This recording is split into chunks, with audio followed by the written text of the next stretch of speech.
The play is a story of a young African-American woman who is raising 5 children from 5 different fathers under a bridge in the inner city, in the United States, in our backyard.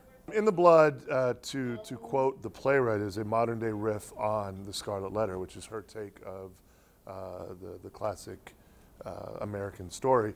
The thing that I found most fascinating about when you read the Scarlet Letter, you kind of walk away and you're horrified that this society at that time would push somebody outside, and that they were so unhelpful and that they were so unwilling to kind of see, and you kind of feel like they're so bad, and those Puritans are so bad, and what she did wasn't so horrible. And I think what's really interesting about In the Blood is that you have all of these societal people that are supposed to help Hester, and they are all using her and using her to their own ends and getting their own means from this.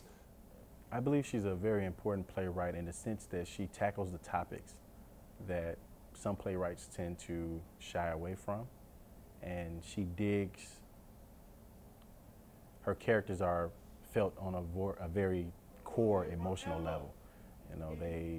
They have a more soul to them. They're more alive, and I believe that allows you to relate better to the characters because you can see them down to the bitter core. It's almost like I say the eyes are the window to the soul. This allows us to look into the eyes of the characters and see what drives them. I come from a community college, and a lot of times we usually do shows there that are very family friendly, I guess, shows that are not so controversial. And it's exciting to do this show because it takes a mirror and it reflects on what society is doing to people who are in this circumstance. And I think that's something that should be shown, and people should be able to see that and say, wow, this is what we do, and we need to work on that. Well, first and foremost, she is a mother. She has 5 children, and she loves them. She gives them everything that she has. And she just has a lot of love for everybody in life, and she gives a little too freely. She trusts a little too easily sometimes.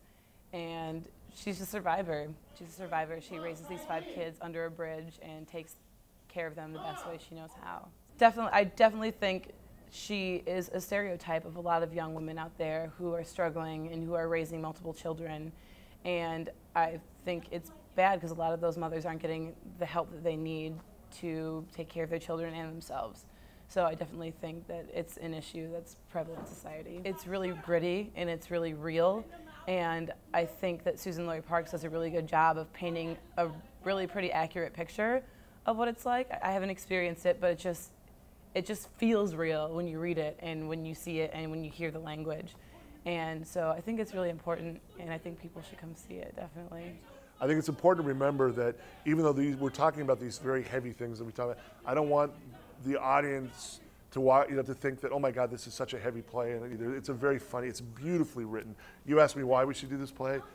If every playwright could write half of the way with the brilliance, the ability to hear language, to put language on the page that Suzan-Lori Parks has, our society would be a much different place.